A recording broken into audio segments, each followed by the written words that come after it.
So finally getting some big reveals here from Creative Assembly with some possible Tomb Kings action coming out. There was that leaked kind of picture that came out from the Intel promotion with the lab, the new big lab, the lab workshop, whatever it is they've released from Creative Assembly, that actually had Tomb Kings, some Ushabti on the picture, and that was taken down quite quick. But now we actually have this great letter that came out today on the Reddit. Grace posted it on up here and shows a little hint of what we might be getting even as early as tomorrow. The letter that I'm about to read out to you guys, and you'll see here in the video, does kind of hint at some possible reveal tomorrow. The whole background, if you look at the actual background itself, there's a lot of Egyptian, or I'm sorry, Tomb King Kemrian iconography in the background. There's even an all-seeing eye. So Illuminati confirmed. If that's not what that is, I don't know what the hell it is. But there's plenty of goodies to be had in this little letter here. So let's just kind of read on through this and talk a little bit about it. So, Day 68, Season of Drakira. At last our sojourn in this arid hell is almost over. Finally we have means to open it. Soon, my mistress, the door will rise, and I shall return the stolen magic back to you. It is strange all this time, out here under the sun, yet we have not seen a single soul, no prisoners to take or slaves to torture. It has been dreary and monotonous. Not that my desires have overtaken our quest. No, mistress, I and my shades have been focused. I merely miss the distractions of Grand, and am eager to return. And return we shall, for when the dawn comes, the cipher will illuminate, the door will open, and we shall take back what was always ours. I must sign off soon, for the night spreads across the desert. It is strange, we are servants of the darkness, and yet here it unnerves. The winds howl across the dunes, even more keenly in twilight. It echoes around this dead city and seems to coalesce around these grand, frivolous statues, monuments to an extinct empire. Long may it stay that way. So, we enter the tomb on the morrow. I expect no trouble. After all, we are the only living souls for leagues. Signed, Corinian. So, pretty interesting little letter here. Clearly, this is written from a dark elf hand. There's a lot of hints here, and I mean, kind of obvious too at the same time. If we're working from the bottom up, there was an actual hero choice for the Dark Elves back in previous books called Koron. That's not him in this, obviously, but Corinian is a very close resemblance to that, so that's a pretty dark elf name to begin with. Servants of the Darkness. Now that could hint to a lot of things, but as we scroll up, here we get to see that, I'm from Grand, my shades, and shades is in uppercase, so he's not using in reference to anything other than, the unit shades. And Grand is basically what we've talked about in our Dark Elf video from Nagaroth as a whole.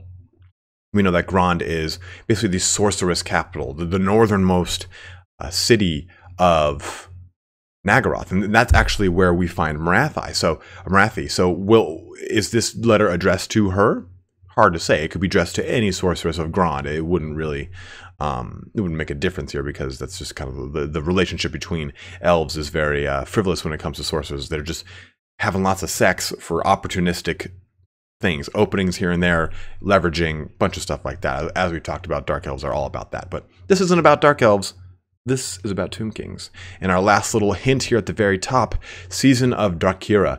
Drakira is one of the elven goddesses of destruction. She is the daughter of Eleniel, who is the Lord of Destruction. There's basically his five or his many children are called the Anilii. It's kind of a crazy thing, but she basically is the queen of vengeance. So you can understand why the Dark Elves would want to worship a patron goddess whose prime focus is vengeance. Dark Elves, High Elves, that whole dichotomy, but it is what it is. But we can see here it says, so we enter the tomb on the morrow. Maybe we're going to get a reveal tomorrow. Maybe we're going to get finally a trailer or the cinematic kind of goodies that we've gotten with a lot of the races from Total War Warhammer 2 already.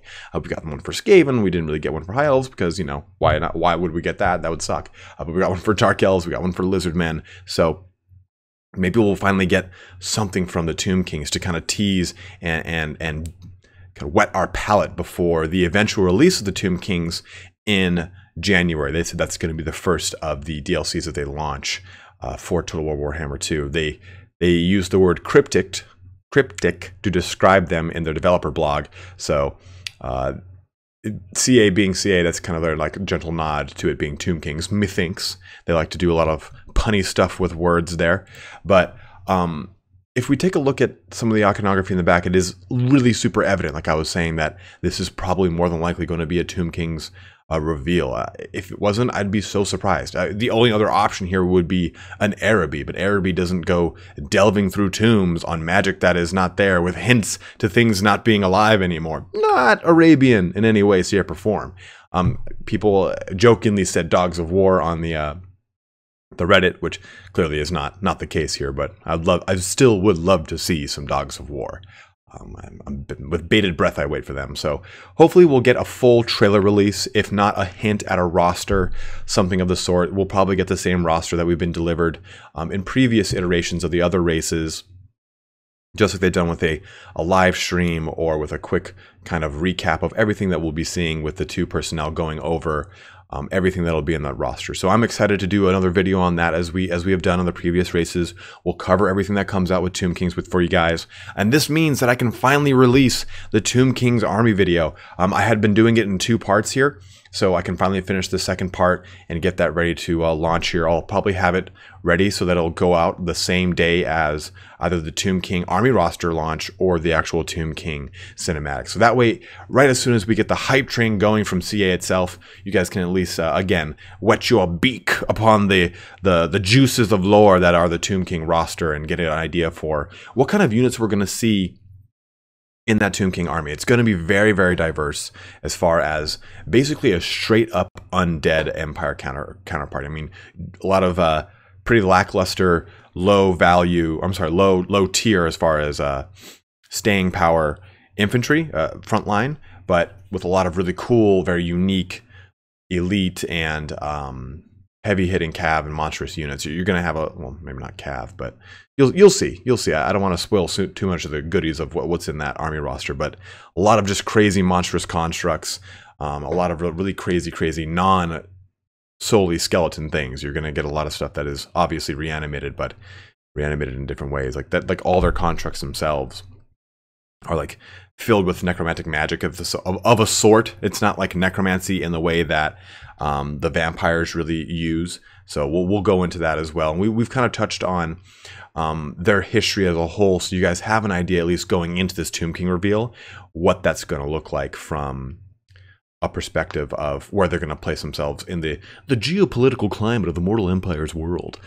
They're definitely going to be something that's going to be, that they've said is going to be in both Mortal Empires and the Vortex campaign. So I'm really excited to have a faction that's going to start towards the north of the Southlands, which is something we needed. You know, you get Kroq-Gar and Queek, and they don't really start anywhere but like the mid to southern portions of that continent or chunk of land. I'm not sure they call them a continent in Warhammer, but we'll finally have a way to play up in that northern region. I'm not sure what we're going to have with the Strigoi and the Neckarch Brotherhood, well, Strigoi Kingdom and Neckarch Brotherhoods, if they'll just be completely wiped out, if they'll be reduced in size as natural competitors or natural enemies to the Tomb Kings.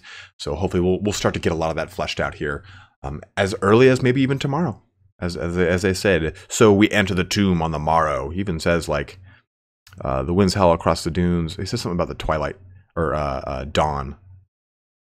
For when the dawn comes, the cipher will illuminate the door open, and we shall take back what was always ours.